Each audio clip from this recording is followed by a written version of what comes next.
All right, thank you so much, Tsepi. So now, political analysts and pundits have been saying that looking at the scores that have been coming in so far, well, it does appear that the current status quo in South African politics will definitely remain the same. The ANC is leading in literally all the provinces apart from the Western Cape and on a national scale. But now let me bring the NEC member for the African National Congress, Mr. Ronald Lamola. Mr. Ronald Lamola, very good evening to you and thank you so much for joining us. Welcome. Good evening to you and to the viewers at home.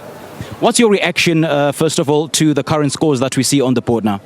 No, it's clear that South Africans are giving confidence to the ANC. They are saying they need us to proceed with the project of renewal, of handling the job crisis and unemployment, resolving the issues around corruption. They also expect us to be on a project of our own self-correction. So it's a clear message from the voters across the country. We don't take it for granted that they are giving us support. They know that there have been challenges from within and government, but they are still saying to us, with all these challenges, we're giving you the mandate. Go and work. We want to see a project of the renewal of the country, a project of hope, and it's a message we are receiving with humility. Now, let's take a look at some of the flashpoint provinces, such as Gauteng, for instance, where the ANC has got 53% of the vote. I mean, if you put the pieces of the puzzle together, are they coming up together? Yes, they are. You will remember in Gauteng, we struggled with the local government elections. It shows that the message of renewal, hope, and the issues of unemployment has been clear to the people, and they are affirming that message. That's why they are coming back to support the ANC. They've come out in their numbers to give us support. The voter turnout might be a bit worrying, but it's clear that everyone who has participated in the process has given us the confidence, and it's a sign that in these metros we are recovering. And it's clear that those who are predicting that the ANC is going to be a rural party is not the case. The ANC still belongs to all South Africans, urban, rural, young, old, and women, everyone who wants to build a society that is free for all, everyone who wants to see the economy growing, everyone who wants to see us dealing with unemployment, and they also can see that we are on a path of renewal with regard to corruption. These are all the issues that have come out across the country as we're doing door-to-door. So it's a process which we are confident from the message that they are giving to us, that South Africans are saying, we have heard you, you are in a process of self-correction, go and attend, this is a mandate, and for you to be able to handle this mandate. Ronald, clearly that message is not resonating so well with those living with voters in the Western Cape province, because now the ANC is not doing so well with 31%. No, but compared to the previous elections, we're doing well. We've increased our numbers. So it also shows that even in the Western Cape, we are growing, we are recovering. I mean, the fact that the prospects of a clear majority in the Western Cape are very slim, it does appear that, that message that you're talking of, renewal and fighting corruption, etc., is not resonating well with those in the Western Cape. No, it is resonating well because we have increased. It shows that there are people who have come back to us and said, we can hear you now. You are now saying you are renewing yourself. You are now saying you are doing this with regard to the economy. You want to handle the issues of unemployment and the growing of the economy. So we are also increasing numbers in the Western Cape. So that is a clear sign. And you can see even the DA is like they are in a memorial service or in a funeral because they are even worried about the Western Cape. They were not sure as it started. But it's a clear message from the people living in the Western Cape that the ANC's message is being affirmed. Ronald, thank you so much for joining us. I'm going to let you go. We appreciate your time. That was the ANC NEC member, Ronald Lamola, sounding very, very confident that, in as much as the ANC is doing not so good in the Western Cape, for instance, when they've got 31% of the votes so far, but he's very confident that things will definitely change for the better for the party. Well, let me say goodbye to our SABC2 audience from the IEC floor here at the Results Operations Center in Pretoria. But then if you're connected to Channel 404, the show will definitely continue after this. But for now, it's back to you, Tsepiso. All right, thanks a lot for that, Simpiwe, and we continue analysis on the results as they continue to come in here at the Results Operations Center. As you saw there, Simpiwe Ngongwana, as he was taking you through the leaderboard, the turnout stands at 65.42% at the moment, and we're at 65.46% of the counting process. And as you can see, just in terms of the leading parties, looking at the general map there, what you see, obviously the traditional DA stronghold, Western Cape, they have that, that's the blue color and the green color across the country there being the ANC. So that's at 56.69% of the total votes. And of course, the percentage of votes, that is at that point, but we'll see as the total number of votes comes in. When that will be, Professor Dirk Kotze, that is the $1 million question, isn't it? Because there are objections that have been lodged, very serious one at this point. There's even speculation, some saying that we may not have the release of those results by Saturday. What are your thoughts on that?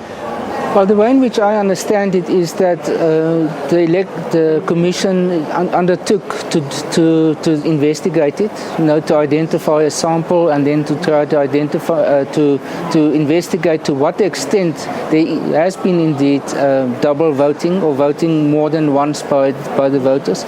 At the same time, I also understand that the smaller parties have now indicated that they want to take it to the electoral court. Now the question is therefore, how long will the electoral court be able to take in order to provide a judgment on this? At the same time, the IEC indicated that they want to make the announcement by 6 o'clock on Saturday. And they can make an announcement even if some of the results are still outstanding, with the proviso that those outstanding votes will not make a substantial impact on the final results. Now, there's all sorts of, I guess, legal arguments that can be presented about whether this can make an impact or not. Be considered a reasonable amount of doubt on the votes that have been cast or the results that have been released for the IEC to halt the release of the results and then have a recount of those to an extent, as I say, where they don't release the final results until that has been counted and there is at least some sort of guarantee that the final release, everyone is happy with them and that they're credible. My anticipation is that because the main parties, the main participants, that means the ANC, the DA, the EFF and some of the others, they're all in favor of continuing and of saying that this is not going to substantially interfere with the ultimate outcome. It is actually the 9 small parties like the ATM and others who are making this objection. Now, one has sort of a feeling that these are the parties who didn't do very well in the election and that therefore there's some other reason for them to make this objection over and above the more technical aspects or the procedural aspects of it. We heard the African Content Movement speaking to Simpiwe Ngongwana earlier on say that they are absolutely certain that the results that have been announced thus far are bogus, especially in how they reflect them.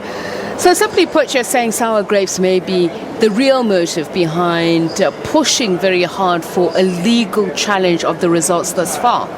Well, that's my suspicion. And the BLF, for example, is also saying that the media were not fair to them. And that is the explanation why they only received about 9,000 votes so far. So I guess we are going to see all sorts of justifications and explanations of why some of these parties, like the ATM, for example, there were very high expectations amongst their supporters, and they didn't materialize. Okay, so Prof, I want us to just reflect back on some of the protest action that was reflected earlier on, but I want us to talk about the women vote and the importance of the fact that there's almost like a 10% increase or 10% split between the number of women who participated in this vote vis-a-vis men and how they would have influenced which party is being voted for. And we'll look at those households that are headed by women and children and where those votes could have possibly got. But let's take a look at some of the protests that were reported earlier on in the day.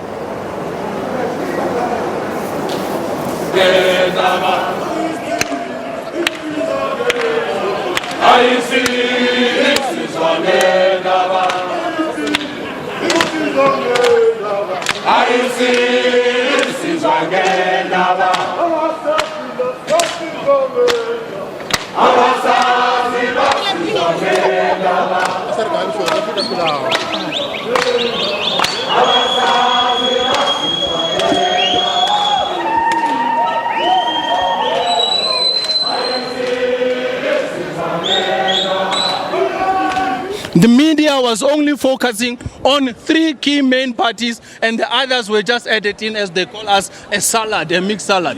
And we're saying that this process was not free and not fair. The issues that we experienced yesterday were real issues. There was multiple voice voting.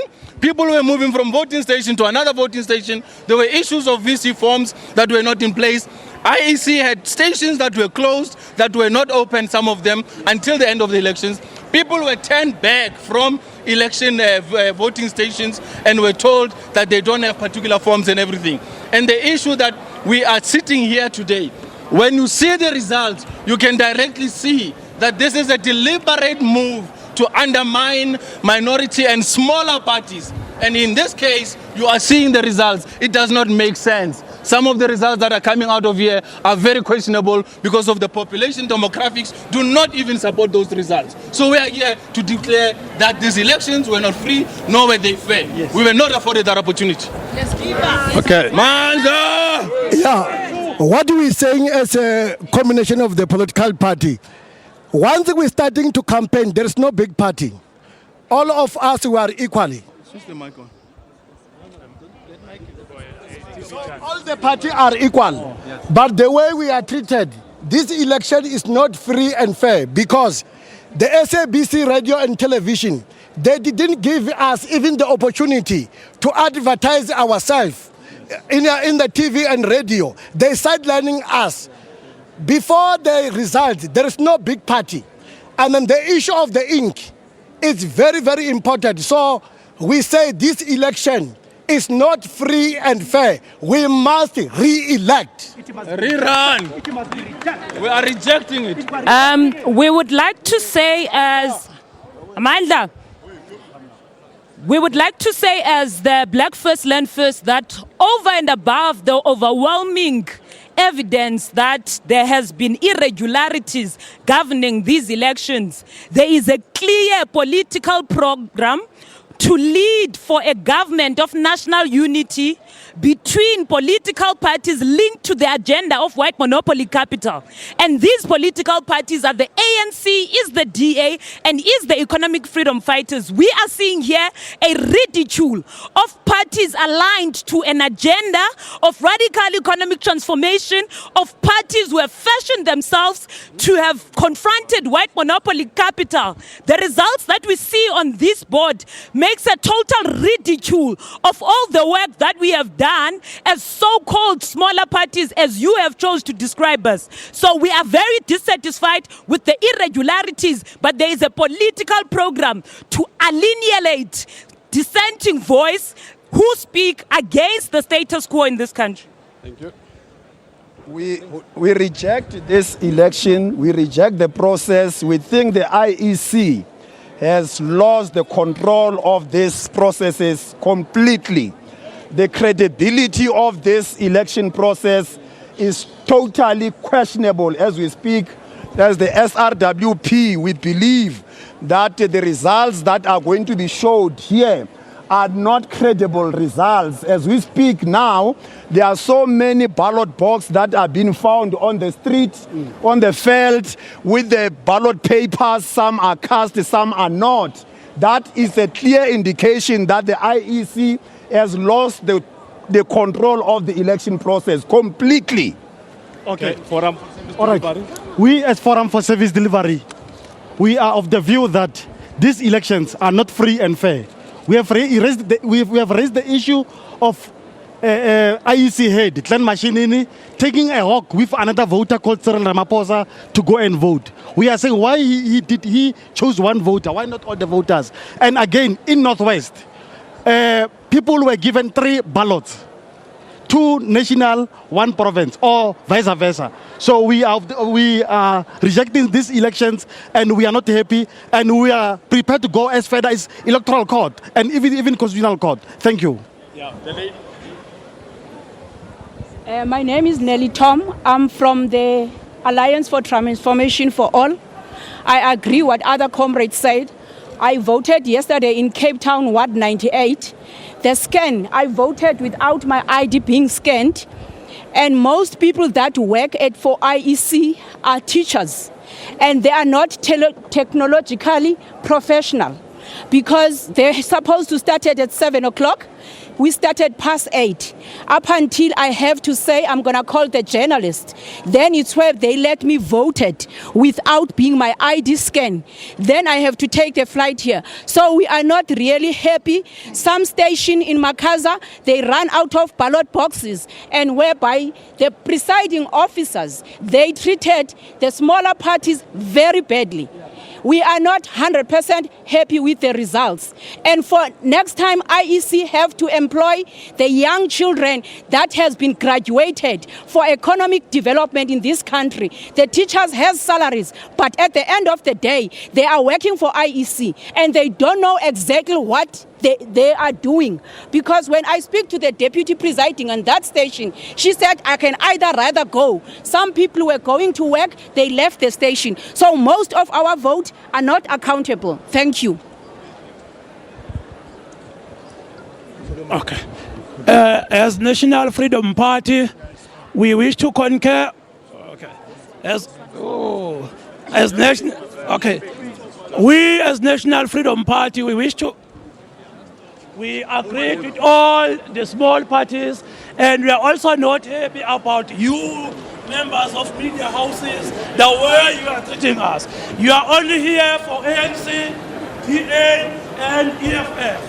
That is the only parties you want to cover. You have been doing this while